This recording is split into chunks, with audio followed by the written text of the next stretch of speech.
Welcome back to yet another episode on SRE Demystified.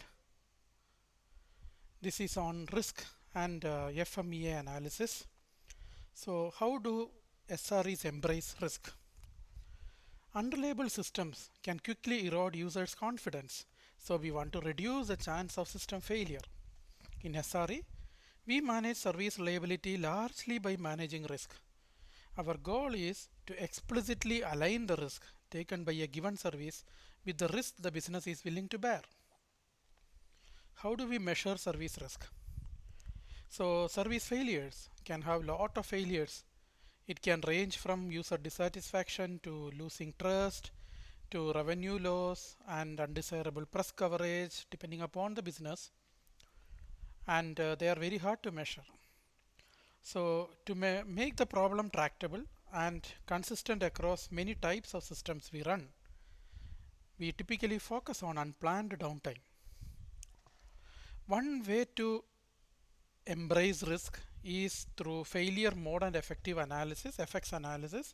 I'm not saying this is the only way, there are plenty of ways, but this is a way that is used in practice since 1950s, and it is very structured way of reliability improvement process.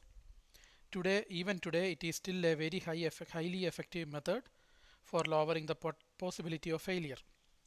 So what is failure mode and effect analysis? Failure modes are the ways in which a process can fail.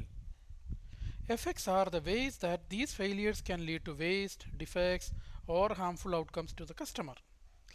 And failure mode and effects analysis FMEA is designed to identify, prioritize, and limit these failure modes. So when do you perform FMEA? There are several times at which it makes sense to perform an FMEA. Maybe when you are designing a new product, process, or service, or when you are planning on performing an existing process in a different way, when you have a quality improvement goal for a specific process, or even when you need to understand and improve the failures of a process. How do we do? Here is a small approach.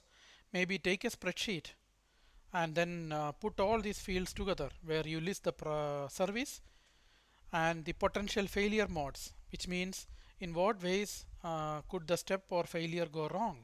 List all pitfalls like disaster recovery, time for manual failover, anything, architectural failures, dependent systems failures, everything. Once you list them, try to put them what are the failure effects.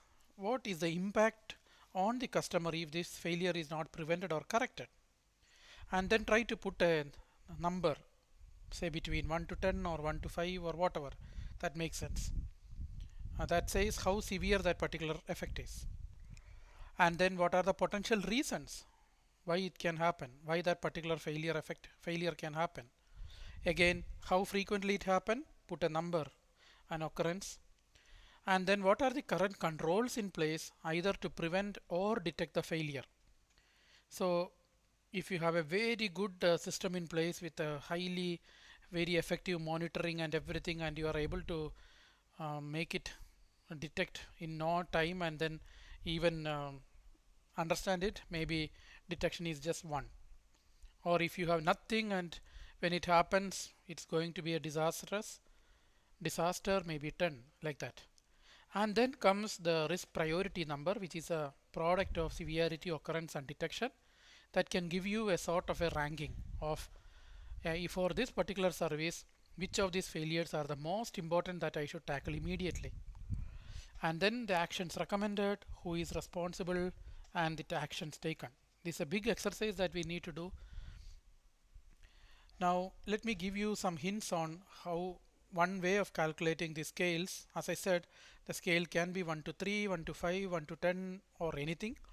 So an example of 1 to 10 for severity could be no effect at all for this particular failure is 1, versus it may expose client to lose, harm, or major disruption, and failure occurs without warning, ranks 10. And occurrence, maybe it occurs very rarely, once in 7 or 10 years, very least bothered, right? So 1. And it happens multiple times a day, this outage or this issue, then maybe 10, the highest ranking. Again, this is subjective based on the product that you assess. You need to come up with your own scale.